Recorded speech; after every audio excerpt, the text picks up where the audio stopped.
The 1980s in Britain belonged to Margaret Thatcher. Never has any peacetime Prime Minister dominated a decade in the way she did. Some of her admirers claim that there has rarely been a leadership as powerful as hers. But there's a puzzle here, because she was never popular. If one only looked at the opinion polls, it was hard to see what kept her in office. The majority of voters didn't like her, and they didn't like her policies either, including those which these days are praised to the skies. People thought she was too harsh, and so were her policies. Nor was she only disliked on the political left. Some leading Tories loathed her. As a matter of fact, though they kept quiet about it at the time, she had her secret admirers in the Labour Party who respected her courage. Supposing we had to assess the views of Tony Blair and Michael Heseltine on Margaret Thatcher, you almost certainly know that it was the Tory, Heseltine, who couldn't stand her. Blair took a much more favourable view. He liked the way she kept her nerve under pressure and her insistence on having her own way. So Margaret Thatcher was a paradoxical figure, and never more so than in the reaction she inspired in women. She was the first woman Prime Minister, but women didn't take to her as one might have expected.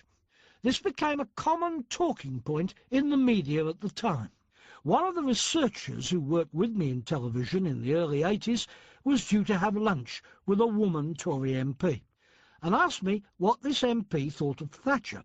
"I don't know," I said, "but you'd be wise to play it safe. Assume she doesn't like her." Just for once, I'd got it right. We were supplied with enough adverse material to fill 3 programmes if we'd chosen to use it.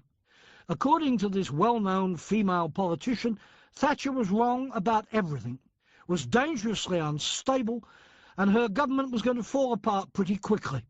Suspiciously precise evidence was supplied to justify these views. I don't know why so many women disliked Margaret Thatcher. I can only guess. Certainly she wasn't a heart-on-her-sleeve feminist. Having won the top prize the hard way, she didn't take kindly to being told that women needed a bit of additional help to compete with men. She was inclined to think that women were superior to men. She said repeatedly that men were good at talking, but if you wanted something done, you should send for a woman. Perhaps she offended some women because she wasn't a softie. After one interview I did with her, she asked me if I could guess what she hated most. I confessed my ignorance. "Wishy-washy people," she said. "I can't stand anybody who's wishy-washy." I suppose this could be seen by many women as contempt for anybody who was uncertain and a love of only those who were tough. There was a general complaint that Thatcher wasn't gentle enough. Then again, she was known to be a devoted wife, as well as a party leader. There was a story that when she'd been Ted Heath's Minister of Education, she used to leave the ministry to buy bacon for her husband Dennis's breakfast. It was pointed out to her that somebody could be sent to buy this bacon, but she replied, "Oh no, only I know exactly what Dennis likes." I can see how such stories might infuriate some women. Here was Thatcher, who had paid domestic help, apparently exalted as the perfect housewife, cooking her husband's full English breakfast before spending the day running the country. And so, for whatever reason, she wasn't pick of the day for most women, as graphically illustrated by the Home County's Tory MP who told me, "Between ourselves, my wife doesn't like her, but I hope she never finds out, because she frightens me to death as it is." Disapproving women, men who were scared of her, and rotten opinion polls. You'd be entitled to wonder how this woman managed to stay in power throughout the 1980s. Well, there were some strong positive factors involved, but I must cite the crucial negative factor. The opposition was badly split. The early 80s were an extraordinary time for the Labour Party. It wasn't just that it had lost power. What seemed even more significant was that it had lost the ability to understand what was going on. When Jim Callaghan resigned as leader, having pretty well lost control of the party, Labour MPs astonished most people by electing not Dennis Healey, but Michael Foot. Nobody who knew much about the electorate thought that Michael had the slightest chance of winning a general election. I adored Michael Foot. I remember once being on holiday with him in Venice. Not only did we argue all the time about politics, which pleased us both, but I was astonished by the depth of his historical and cultural knowledge. Little did the voters know what a jewel of a man he was. But to be fair to the voters, they'd rightly spotted him as Nye Bevan's old friend, who was way to the left of the average voter. I had explained to me what Foot was doing as Labour leader. The votes that had made him leader hadn't been cast in the belief that he would win elections. Many MPs thought he was the last chance of keeping the Labour Party together.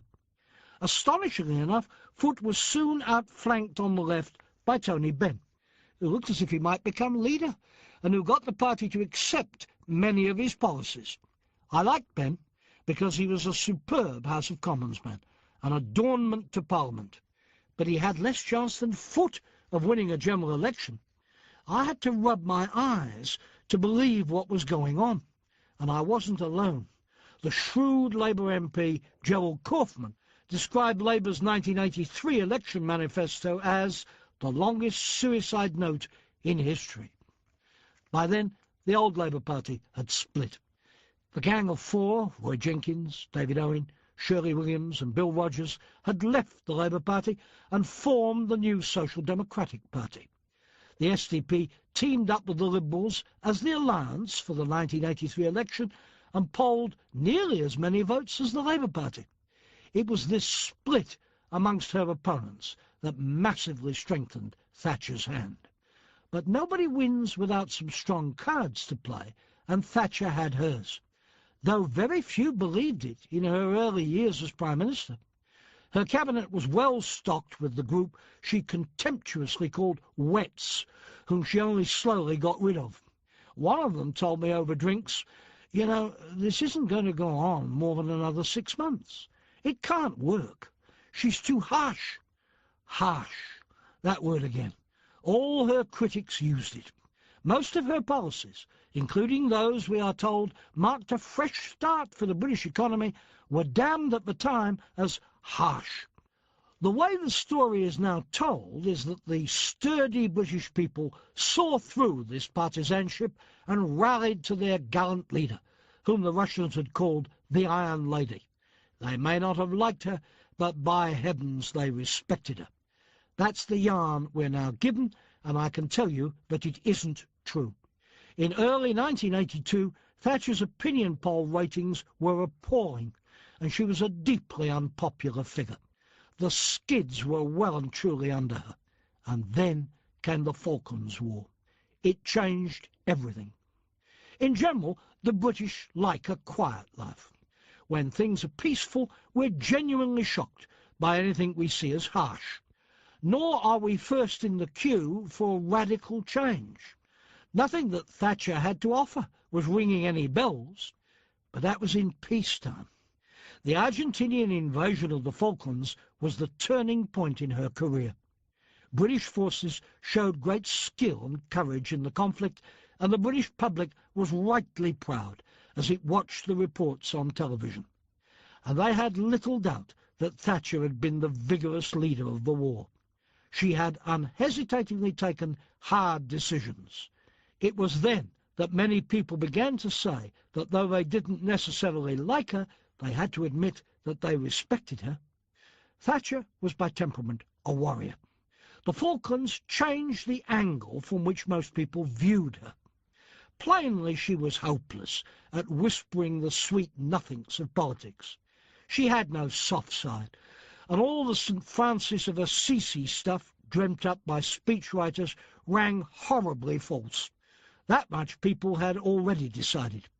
Now a new thought occurred. Fair play to the woman, she really was tough. As the Iron Lady, she wasn't a phony. If at the 1983 general election she'd faced New Labour, who knows what would have happened. As it was, she beat the longest suicide note in history by a mile. I noticed a difference in her interviews after the Falklands War. A lot of the tension had gone out of her. Her self-confidence, never negligible, rose to new heights, and she made no bones about her agenda. The enemy without having been beaten hollow, she proposed to settle accounts with the enemy within. Plenty of well-meaning folk didn't want her to treat domestic problems as if they were battlefields, and I saw their point. But the changes she made were huge. Whether they would ever have come about without her ferocity is hard to judge. What isn't in doubt is that she changed the British way of organising capitalism, and that for good or ill, her changes have endured. I interviewed her regularly, and indeed the very first interview I ever did on television was with her in 1977, when she was leader of the opposition.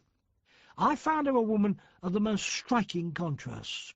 For instance, she was extremely straight-laced, and her moral views were rooted in the 1930s. That was in theory. In practice, she was extremely tolerant towards any of her colleagues who fell short of her high standards. This wasn't hypocrisy. She may have forgiven the sinner, but she never spoke well of the sin. She just didn't seem to expect mere men to live up to her ideals.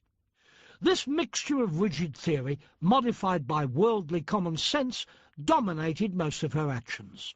The difficulty was that it was impossible to judge just how much theory and how much common sense one was going to get in any particular policy. As time went on and she enjoyed victory after victory, she listened less. Her mind was quickly made up and hard to change. I'm sure that this is what happened with the poll tax. Plenty of Tory MPs were shaking in their shoes at having to face the voters in a general election with the poll tax hung around their necks. But she thought that in theory it was a just tax, the best that could be found. Nobody was able to convince her of how unpopular it was. She'd faced down unpopularity before and didn't fear it. She should have done, because the poll tax was the real reason she lost the leadership. I had a personal experience of how strange her judgment could be. In 1987, I interviewed her in Downing Street for the Sunday Times, and she said in answer to my question about her eventual retirement that she intended to go on and on. After the interview, she asked me to stay and have a drink. She then asked if she could tell me in confidence who she thought her successor should be. I agreed, and she said, "John Major." I was speechless with surprise. This was before Major had been Foreign Secretary or Chancellor of the Exchequer, both jobs she later gave him. I think he was Chief Secretary at the time, and he wasn't anybody's front-runner for Tory leader except hers. She confided that he was one of us, and I was even more shaken. Major wasn't a Thatcherite, quite the opposite. Later on, after she'd helped him to become leader and Prime Minister, the relationship between them became poisonous.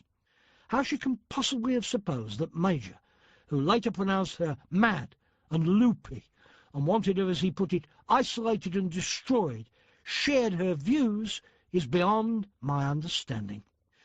But have no doubt, whatever you feel about her, that as Prime Minister she was in the Walpole, Pitt, Gladstone and Disraeli class.